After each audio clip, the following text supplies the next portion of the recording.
It's a great day here at KEKFILA's YouTube channel. I am Sage, aka KEKFILA, and brought to you is Game 3. I had to buy round 1. I beat MC Snipe round 2, and I'm Game 3 against Jason here. I think he's in the Western States. This is actually the third time he showed up on my channel. I keep on facing him in all of these online events, sometimes early, sometimes late, and it's always these really interesting Doflamingo matches, and I really think a mirror match is really one of the more interesting parts of this game.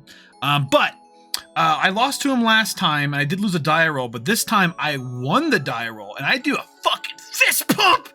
I fist pump so freaking hard, dude, when I actually won that dice roll, and, you know, you gotta do a little dance. Some of these matches are like that, and I think it's a slight advantage, but, I decided to have one done that I've come done, and then I decided to play a Perona. Looks like I didn't mulligan, and top 5 my deck in a certain way that I like it, and looks like I was debating here for actually quite a bit. And I keep it on top in that order. Ooh, he has a kitty cat. Oh, such a nice cat. And he goes and draws for turn, does 2 Dawn. I've worked with him before. I told him not to do this. Don't play Perona on your turn 2 unless you're afraid of like a Bonnie or something, and you needed to use it against a Bonnie instead of your leader.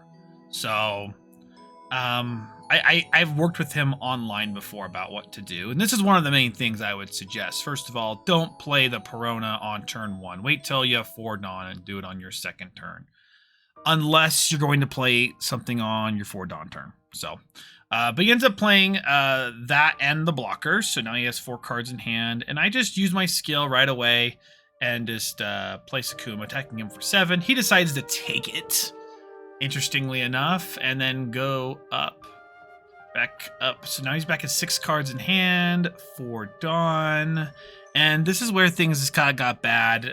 If he already top of deck checked it and he wasn't able to see anything very good, that means the top of his deck's not very good, and I kind of assume he maybe saw the Perona on his life or the top of his deck and he just drew it. He needs to dig a little bit deeper. He might be in a hard spot, right? Especially if he has no other deck checkers to dig for better cards. I swing 7 at leader, playing a Doflamingo blocker. Again, it's only digs 1 more card down, so this just kind of spells out to me the top of his deck is not looking so good.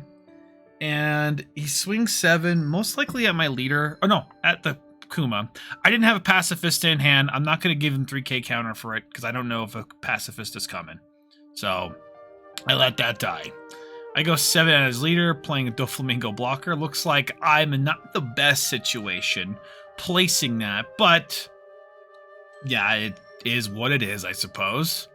I'd probably swing at his Dofi blocker here, just to make it a little more awkward for him and basically give me his law blocker. So he gives me his law blocker, and I keep 2 Dawn active, and he thinks for a moment. He does something. He swings 8, playing with the Kuma at my Dofi blocker, and I just don't want to deal with that. I don't want to give 2 cards for that, and he's just going to swing again at it. So puts the blocker down. So his board's actually looking a little better than mine. And I swing 7 at leader, and I actually fail skill. I don't know how I did that, why, but I did. I failed skill, so this is already me kind of showing how dumb I am. But he counters out of it. I don't know why he would counter out of it, but he did. I don't remember if I was swinging at the Kuma or the leader, but either way, it's probably the Kuma, actually. Actually, maybe the leader. I think it was the leader, yeah. And then he decides to counter out of it for reasons, and then his field's really full now. He's thinking about ways of doing things. I get the Mori out to get a 2k counter or a card out of my life, so that's fine.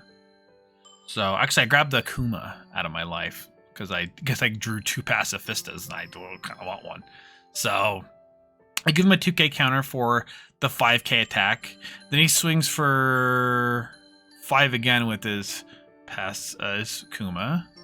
and I take that one. It swings 5 again. I give him a 1k counter with the card I got for my life. I don't really want to drop all these cards that I have. He swings 5 with leader. I decide to take this one to go down in life one more time. And he has 2 active and 5 cards in hand. Pretty strong for him. His turn's really strong here.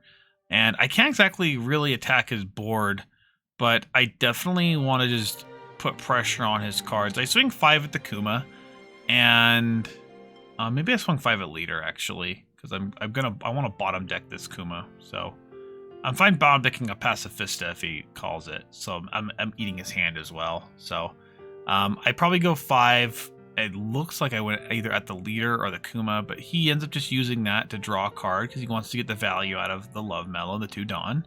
I bottom deck the Kuma, probably swing at the leader. I decide not to swing with my Perona, and that's for reasons where he's just going to block with the blocker. In that scenario, maybe I should have swung with the Perona first and then killed his Doflamingo blocker after. But I end up swinging. He ends up swinging 6 at my leader, and I give a 2k counter. The guy I drew. He plays a Mihawk down, and that's his whole turn. That's what happens on turns like this. So I go for the Doflamingo blocker. It looks like I don't have two big guys in a row, but I'm sitting with at least a good idea and a healthy board, and progression toward this turn. And sometimes playing 2 back-to-back Mihawks can't be too good. It's not, you can't defend the other Mihawk. That's kind of the issue. Looks like I'm thinking about this turn for quite a moment here, and then I decide to finally put on top of my deck in a certain way. I swing 7 at leader, playing the Kuma, which is great, right? And I swing 7 at leader. I want to take damage. That's just fine either way. And then I swing 9 at leader, so he can just block that. That sounds cool. And I'll pay 4 for the other Kuma. He can't get rid of both of them. I'm going to get a blocker out there, a pacifist out there, right? At some point. So I don't remember how many cards I have in hand here. It looks like I don't have like a whole ton. And I'll probably lay my hand out. Oh, wait, I just missed something. So he plays another Mihawk. So he plays a second Mihawk back-to-back. Killing that one. And now he only has 1 Dawn active. I'm looking outside. I had a car accident happened out there. A big car accident happened outside. Not even that big, but let's say I had 4 or 5 cards in hand. He ends up swinging 9k. Doesn't matter which one it is. He just played 1. Swinging 9k most likely at my Kuma. Oh no, 6k. 6k at something. I think it looked like he just swung it at the Kuma. And then he thinks here for a moment. What should he do? Does he need to go for my life? Does he not swing? If he doesn't swing with this, I just swing it as leader and I'm fine. But he's going to swing at this. I want to kill this Mihawk. It needs to die. He has no blockers on the field. If he kept that blocker from the previous turn, I think that would have been the big thing here. So he swings 9. I decide to block it because I'm going to place more blockers. I need room on my field here. And I'm just donning out everything right now. And I skip through this a little bit. And I end up swinging a hefty 14k at this Mihawk. So he needs to give me 5k counter, which is at minimum 3 cards, which, right, I'm just adjusting everything out here. So he ends up countering out a 2k, a 2k, and a 1k. So he now only has 2 cards in hand. And I end up thinking about this one just for a moment. I go 6 into his leader. So I gave him the option to give him a card in his hand. Okay, looks like I did. He ended up giving 2 1k counters. I don't know why, honestly. If he that was maybe a little cringe. But yeah, I think he could have just took the damage at that point, right? He goes down to 1 life, but then he places a Boa next turn, and he still has 2 Mihawks. Be pretty strong, but then he left me in a situation where, well, I get to kill it, but I want to call the top card of my deck, and I want to also have a Love Mellow. That's my issue. But I had another plan that was even better than a Love Mellow, because I did have it in hand. I just needed to deal with that. So I attach, oh my god, this is the month of Grimace. I'm just talking about it too much. I go 9 at that, playing the Doflamingo off the top of the deck, lets me restack the deck. He has to let it go because he has no cards in hand, right? And I play the best thing in the world I can, 1-cost blocker here, because he's not able to just kill my Doflamingo, my big guy right now. So, because he'd have to like dump way too much Dawn into that, and I would, if it dies, it dies, I guess. He ends up playing another Mihawk, his third Mihawk, and bottom decking the blocker Law. Kind of sus. Maybe just bottom deck like the Doflamingo blocker. But is what it is. He swings 9k. I guess if he bottom decks the Law, he can kill my Pacifista. And he swings 6k at me. I give him a 2k and a... Whoa. Wait a minute. What happened here? Oh, he swung at the blocker. I wanted to keep the blocker. Right, I thought 2 cards in my hand actually equals more, less. 2 cards in my hand actually equals less than a Doflamingo blocker, because Doflamingo blocker right now against this is kind of nuts. He has no cards in hand, so I'm able to just abuse this, killing his Mihawk pretty handedly there. I play another blocker because, you know, why not play more blockers, right? And I swing 7 at the leader, playing another 6-cost vanilla. He has to take it, which is great. And I end the turn with 4 active, kind of just showing that I have a plan of 2 mellows, right? So this really solidifies most things when you have 2 mellows, right? At the very least, a mellow on top of your deck. And he actually thinks here, he swings 10.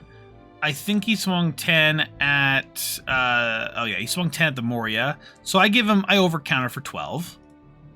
Okay. I do get to draw a card, which is great. He goes 7 at the Moria, and that's his only other attacker. And so I'm going to Love Mellow and draw another card. And he places another Kuma blocker, leaving 2 active and 1 in hand. And I need to think, can I kill him? Do I need to kill him? I don't need to kill him this turn. I can just go for punishment, essentially, right?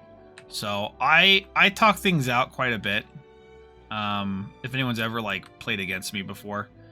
With 1 card in hand, I decide just to go 5 at his leader, right? I'm testing the scopes here. And then I go 7 at his leader, right? I'm just baiting if he doesn't have a mellow. I can definitely kill him with my whole board. I just have to really think about it. He decides to block here for reasons. And he has no blockers. I decide to just take it easy. I just mathed it out how many cards he has in hand versus what's going on there. So he gives me 1 card here. And so I just need to... The problem is if he gets a mellow. If he gets a mellow, it hurts, but I don't lose. That's why I attack 9 first. And then I decide to attack for... I mean, if he had a mellow here, I actually might have hurt me here. But I swing 7 first to see what happens. Oh, and then he has this, and then I swing only 5. Yeah, I got it. So... I had blocker, Jinbei, and Gecko Moria in the damage zone. And that's basically the entire game, guys. And I appreciate Jason. I'll probably see him again online. It's like almost a guarantee that I'll see him at some rate. I don't know how he ended up doing the whole tournament, but he usually does pretty well. And we can continue this Doflamingo journey. Thank you everybody so much for watching. Be tuned to watch the rest of my games and see how I did. See you tomorrow. Ciao.